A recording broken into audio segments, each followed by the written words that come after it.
Hello and welcome. You're watching Cricbuzz Live. I'm Gaurav Kapur on this fantastic Tuesday evening. People who are watching us from around the world, Eid Mubarak to all of you. If you're celebrating, got myself a nice lunch. Very happy. A little sluggish as well, but not half as sluggish as one of the teams that's playing today is. We'll get to that in just a second. I've got Shaun Pollock and Lisa Sthalekar here with me talking about this game from DY Patil, Gujarat and Punjab. That's match number 48. And as it comes late into the tournament, I want to surprise the two of you. Are you both ready? Are you both ready? Are you Waiting. Are you ready? All right. So Hardik has, Gujarat has won the toss and they've decided to bat first. Wow. And it's not an afternoon game. First time, isn't it? This tournament that we're seeing. I think this is the first night game. You may be right. Because we got three. Yeah. My calculation is 3 batting firsts have happened, all in afternoon games. So this is the first in the evening game. Polly, are you all right? You haven't said a word. Are you in shock? I am in a little bit of shock because his reaction, he punched the air after he won the toss, thinking, we hear that there's a bit of humidity around. So I thought the reason he punched the air was because he thought, okay, well, there's going to be dew later. So we'll bowl first and not have to worry about that. So it is a big surprise, but I suppose they've strung us a few surprises so far in the tournament, not only by the way they've played, but a couple of the decisions they've made. That's true. They, of course, are right on top of the points table. They've played 9 games, so they have a game in hand from, well, a lot of the 4 of the teams. So they're going to get to 10 today, as will Punjab. They're on 16. They still don't have a queue against their name, which will come if they get to 18 today, right? They'll get a queue ahead of their game, ahead of their name, which is, well, the league stage is on till the 22nd. We are on, I don't even know anymore, the 3rd. So which means 19 or 20 days ahead, Lisa, to get a qualify sign against your name. That's big. That's big. Oh, it's massive. And you just think that this is a new franchise as well. And they've got the ability to qualify this early. I mean, that's why they actually I think, why they've decided to win the toss and actually bat first, because I feel like they want to just test the waters. So that's the main thing they're looking to do. So just to throw a bit of a spanner in the works, and they've still got a number of games still to qualify. So if it doesn't work, it's okay, but it gives them something else and something a bit different to do and what we've seen in the IPL. What a luxury to have as a captain and a team, isn't it, Polly? Yeah, it is. It's a nice situation to be in. And I suppose as a team, you start thinking, well, are we going to have a bad game? Are we going to lose? And if we are, so let's try and get it out the way and let's put ourselves under additional pressure. Because the moral of the story as a management unit in the IPL, you want to get your players in the best form they can possibly be at the start of the knockouts. You want them to have faced sort of a couple of hurdles along the way just to get them, almost street smart by the time that knockout stage comes. And you don't want them to be worrying about too much, so like, let's worry that if we lose the toss and have to bat first, we can't win the game or anything along those lines. So it probably does make sense. But I think also surface-wise, we started to saw, even last night's surface, it started to look like they're wearing. And I think this might become a more common trend, particularly if they've worked out that there's not going to be dew. I think as the tournament goes on, they're going to look to bat first. We were predicting this to happen around the halfway stage. It's happened a little later, but here it is. I think this is the 39th night game and the first time that a captain has won the toss and chosen to bat. And the reason he gave was very simple. Hardik didn't talk about the dew, didn't talk about anything else, and said, we just want to try something different. And that's the luxury we're talking about. The 9 games in, you have the luxury to do that. So you are more prepped to do anything when you get to the qualifiers, because they will. I mean, really, they will. It's just about which position they will qualify in. That's what Gujarat is looking like. On the other hand, you have Punjab. The Punjab team, and wow, geez, where do we start and where do we go? Because this is, and that line kind of sums it up, Lisa, because this is what they do every season. Where do they start and where do they go? It's polar opposites.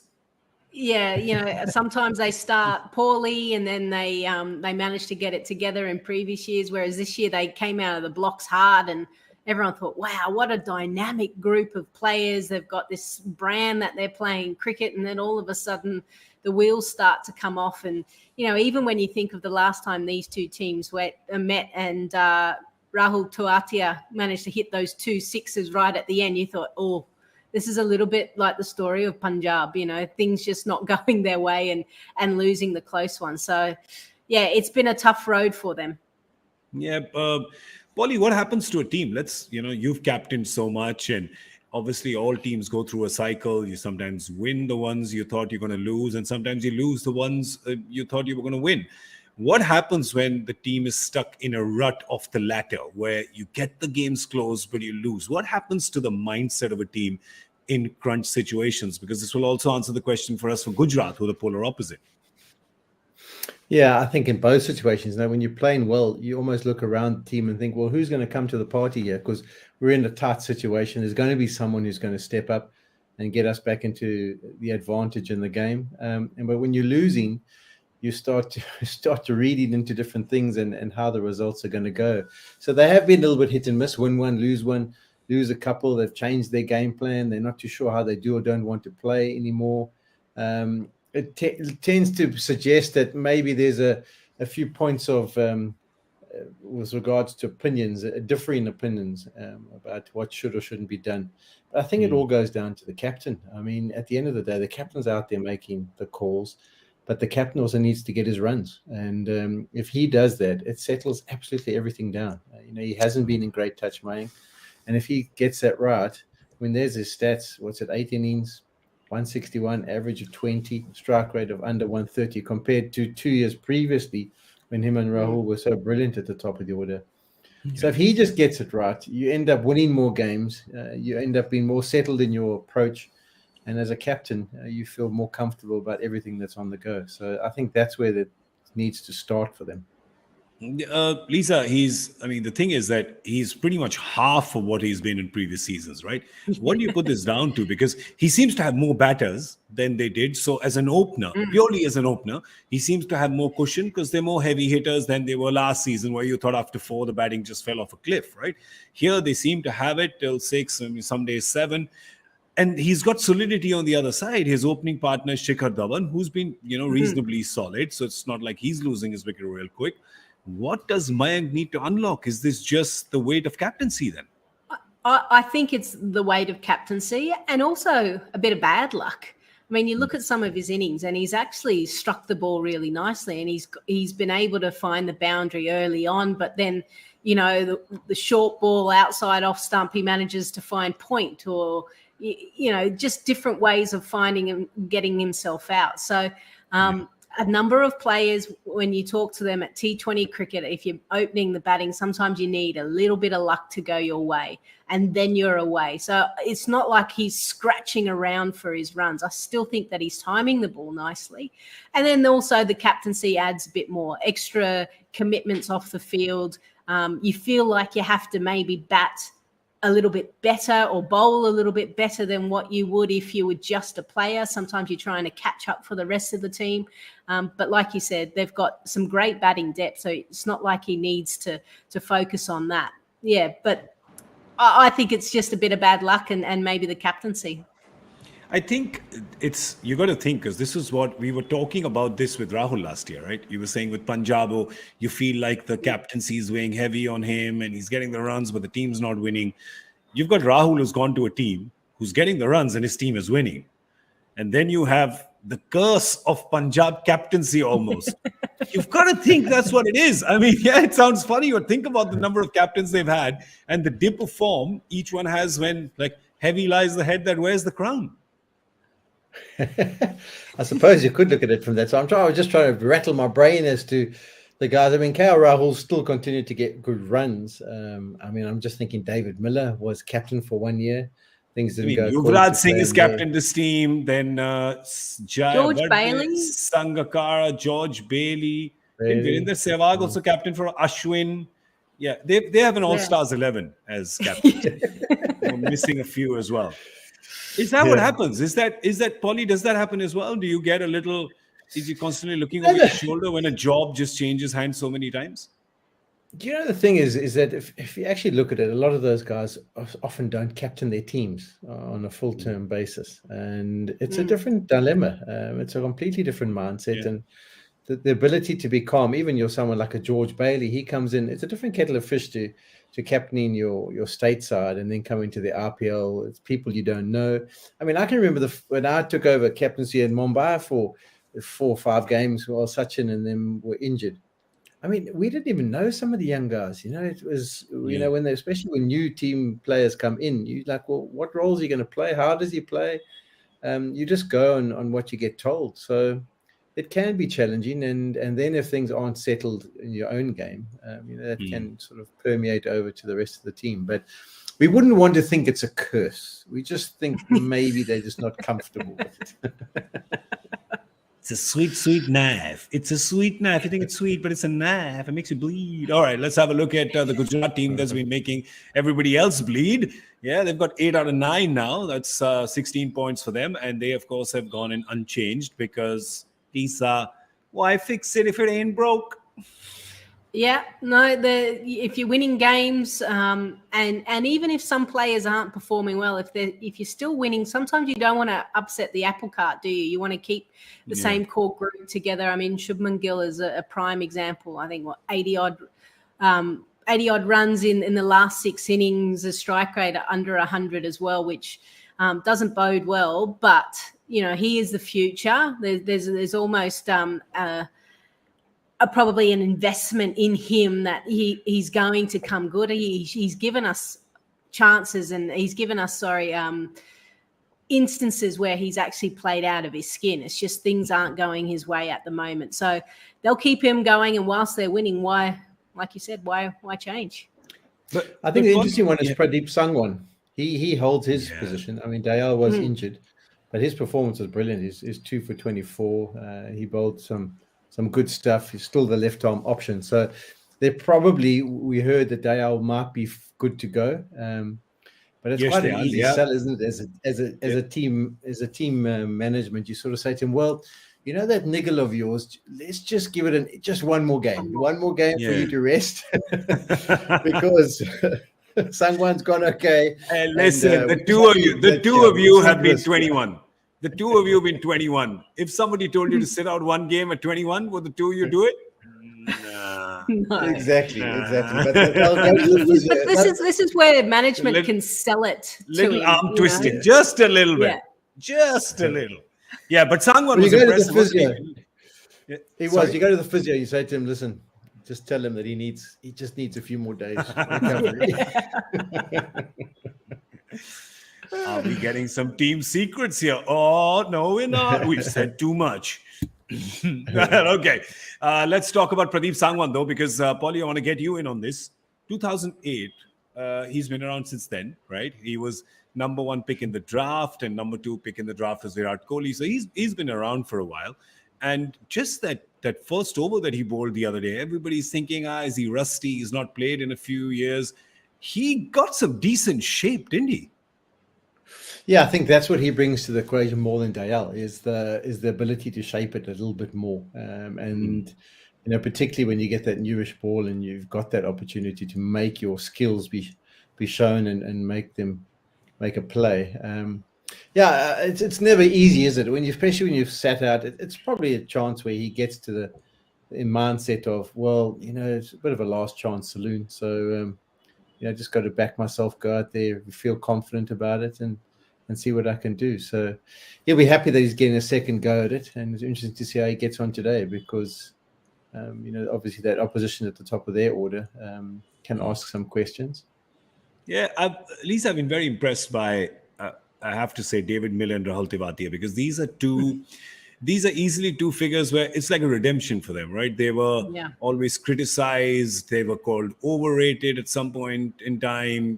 Gujarat was squarely criticized for backing these two because, it was like their names are bigger than what they've shown on the field, right? But for both of them, this has been an amazing redemption as they've become the spine. Gujarat's leaning on them so much to close games and they're getting it done. Yeah, they were almost kind of seen as just the one-trick ponies, as in, they can probably win us one game. and that's about it. But the amount of runs that they've been able to put on in those positions, go at a strike rate, going close to 200 a lot of the time as well when required. Big runs at key times. I mean, you look even at Gujarat, how many player of the match individual guys, players they've had. It's just everyone is going, you know what, if you can't do it, no worries, brother, I got you this game. So it's just amazing, and it does show you, if you get the right environment, it allows players to thrive. That's why coaching staff and the right personalities, a good skipper, can bring the best out of some individuals, and that's all they need. And Miller and Tewatia are a prime example of that. Yeah, and if we get that graphic up again. If we get that graphic up again, just to have a look, see, you can see two things there. First of all, the influence that those two that you mentioned, and even Rashid Khan is probably thrown in. I think he comes at 7 every once in a while. But Shahrukh Khan and Odin Smith are the ones on the other side of the scale, where they're 9th, 10th, and 10th. And they haven't fired for Punjab. So I think that's been the real worry. And when Punjab have won, the performances have come from the top 2 or 3. So I think that's where they'll be a bit concerned, particularly if they get themselves into a pickle of losing some early wickets. Are we going to have the middle order stand up? Whereas Gujarat Titans aren't worried about that at all. They know, because of recent form, that if they get themselves anywhere near a sniff, those 3 still to come to the crease, that they can get it done. And that's the situation. That gives the top order the confidence that they're after, because they know they can go and play, knowing that they've got these guys in form still to come to the crease. The reason why I brought that up is because we've discussed this a lot on Cricbuzz Live in the previous seasons as well, how a big part of Mumbai winning so many trophies was that kind of magical 5, 6, 7. Yeah, Lisa, we've discussed it so much, right? Of how when they had Pollard and the Pandya brothers, and they did the job for them, because we keep focusing on the openers, you focus on the spinners, you focus on the quick bowlers. Yeah, that's right. That's your engine room right there. And they do the job. And that's what is happening for Gujarat. And you see they're first on the chart across everything, across the number of runs, the strike rate, the average. They're way on top there, which is, now add to it runs sometimes from number 3 with Hardik, or sometimes you get runs from, you've got from Riddhiman Saha, you've got an innings from Shubman Gill. If those start firing as well, geez, all the best to anybody. And Shubman today is super primed, because they're batting first. There's no pressure. You're almost qualified. You're done. You could see, and he's got an opening partner who's on fire, which is Riddhiman Saha.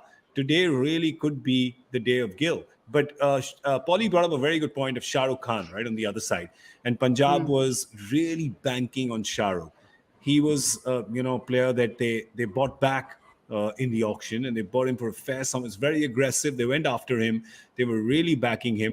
And now he doesn't find a place in the team, Lisa. Yeah. The thing is that he gave indications that, wow, what a powerful hitter. I mean, domestic cricket as well, the amount of sixes that he could be able to strike. It just he hasn't been able to convert that in this edition of the IPL. And that's the disappointing thing. So, sometimes sitting those type of players on the bench for a few games might be enough for them to work on something technical with the coaching staff, maybe pick up grip, where your front leg is for your stance. There might be just one little tweak that he has to make, and then he's away. So I hope that we get a chance to see the best of him before this IPL is out, because when he does go well, he's a lot of entertainment. Yeah, it's full of entertainers. The Punjab batting lineup, if you have a look at it, it's really your dream cast. If you had to pick entertainers, big hitters, Liam Livingston, Johnny Bairstow, these are world beater names, right? That you want. And Bhanuka Rajapaksha showed us in the first game that there was no Bairstow. They played him, and then you thought he was just warming that spot for Bairstow, but Bairstow's come back, but Rajapaksha's back in the team, right? Then Jitesh Sharma is given them, because they are as you can tell, Punjab are the keepers of keepers. So they have 3 wicket keepers in their top 6. And they've decided to give the gloves to young Jitesh. But it's just, I don't know, they've changed their style of playing. Shaun, they chose these guys and they said, this is the style we're going to play. We're going to play the England white ball mode of the last 5 years, right? We're just going to hit, and hit. That doesn't work for a few games. And now it's changed. It's almost, I don't want to go as far as saying it's Chennai-esque, but it's kind of, they're wanting to play around an anchor. It's just, this confusion but then again, I mean, you could come back and say, yeah, you go with the plan, it doesn't work, you stop. When does that happen? Yeah. When do you give up on it?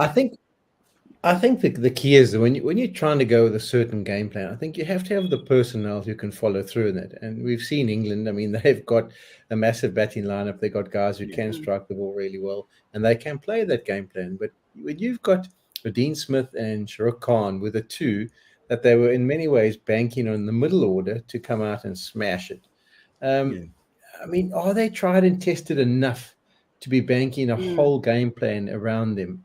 I don't know. I've seen it too often, more in the international guys, but also in some of the local guys where they come in with a big rap, or they do well in the Caribbean League or the Big Bash or somewhere. But it's a different kettle of fish being brought into the RPL. There's a lot more pressure. There's the pressure of the money. And too often we've seen these players who people buy for big amounts, thinking that they're going to absolutely find their feet and be rock stars just at the RPL. If they haven't done it internationally, it's not easy just to step up on another stage and say, okay, well, I'll do that job. And I think that's where they've been caught short. They were banking on being able to play that game plan with that personnel. Two of those personnel aren't even playing now, and that's why they've had to change their plans. Yeah, it's worrying for Punjab. There are just a lot of signs of worry there. And the other worrying thing for them today is that they're going to be chasing. And the way that they've been having these middle order collapses, Lisa, I mean, they're going to look at that ticking scoreboard from an unleashed Gujarat team that's batting first, right? They've not got a care in the world. They've got nothing to lose. They're going to come in here and they're going to go hammer and tongs, whatever DY Patil allows, because we never can guess what that surface is.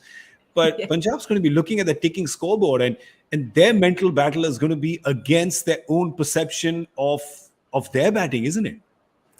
Yeah, and you go back to that 5, 6, 7 position when you're chasing. They're the ones that win you the game, because it may be literally 6 balls, like for Gujarat, runs that you need. Yeah, correct. They're the ones that will win you those games. So it's a real question mark on whether they can do it. Ideally, they want their top order to be able to score the bulk of it. But wickets fall. We know how the IPL works. Drama happens, twists and turns, and then it comes down to the last over in those positions that haven't necessarily fired for Punjab. So it's a big ask today for them. Well, what's the score that Gujarat gets that makes Punjab nervous? I'm saying anything over 100. I'm kidding. Just a joke. You nasty, nasty man. Yes, I'm just kidding. It's all the red meat I ate today. It's making me uncomfortable and vicious. No, but let's guess. It's DY Patil. It's Gujarat batting first. They're definitely going to go big. Before the show, I'll give you a little insight. A peek behind the scenes, behind the magical curtain. Shaun Pollock told us that he thinks it's going to be a 110 game today. You're not changing your guess now. Look at him that's now. what I think it's going to be. That's what I think. I just got a funny feeling it's going to be low scoring, but I'm still going for 177. My stock standard. Oh, you got to back your instinct, bro. Come on. Back it. Well, it's either hit or miss or 177. So I'll go 177. Great. We'll keep you at 177 then. Lisa, what about you? I'm going to go higher. I'm going to go 186. Ooh. 186. Do you notice she can't say 187 every time? Lisa has to say 186 and not 187. They've got issues with the 87s, don't they? Yeah. So and the English will never go 111. That's true. They won't. I'm gonna go lower. Actually, I feel like today's probably the day that today is their day to get the foot off the pedal. Today will be that day. So 167. There you go. I'm 167. 167, 177, 180. No, 186. All right. So those are our guesses here. We have a joy factor question. before we tell you about his brand new show, but let me tell you about the Joy Factor question that he sent in today. On the screen, please. There it is. Which two former India captains have aggregated exactly 2,000 runs in partnership in their 35 innings together? What? Indian. What? Who are the... Oh, my God. Wow. Jeez. How many names popped up in your head? That'll take some research, yeah. Yeah. I mean, all your guys... I mean, who of those Everyone's batters gonna- didn't captain? Yeah. Yeah, that's the You're thing. 35 innings, 2,000 runs. Just try and figure out how many Listen, runs per it could be MS and Virat, obviously, the first one that you guess. It could be Virat and Rohit. Oh, no, former captain, so not Rohit. It could be, if you go back before, it could be Dhoni with anyone. Sachin, Dhoni with Saurav, Dhoni with Rahul. Rahul? Right? Yeah, I was going to say. Then Rahul with Sachin and Saurav. Oh my God. This is insane. Or if you go back further, it could be Azhar and Shrikant. It could be Shrikant and Gavaskar. What do you know? Interesting. Okay, we need Could to be start the Venkatara clock. and We need to Gavaskar. start the clock. Couple they even I think we may have just got the right answer already. But anyway, send in your answers. Hashtag Cricbuzz Live, hashtag Joy Factor. And if you like trivia and stories like this, well, we've got a show for you on Cricbuzz Plus. It is Retro Reels, which is presented by the good professor. That's right. He writes it, he researches it, then he sets up the lights, the camera, he gets himself a drink, and he shoots the show. Then he edits it and puts it out on Cricbuzz Plus. And then he watches it along with all of you. All of you and him. Cricbuzz Plus, Retro Reels. All right, that's all we have time for. We're going to scoot, but we're going to see you at the end of the 10th over on Cricbuzz Combox. So we're going to be here then. Meanwhile, I'd like to thank Shaun Pollock and Lisa Sthalekar for joining us. All of you, thank you for joining us. We'll be here with you all evening through this game, which will not be a low-scoring snooze fest. Don't listen to the naysayer. Listen to us. We sell dreams. All right, I'm Gaurav Kapur. We'll see you on Cricbuzz Live in a bit.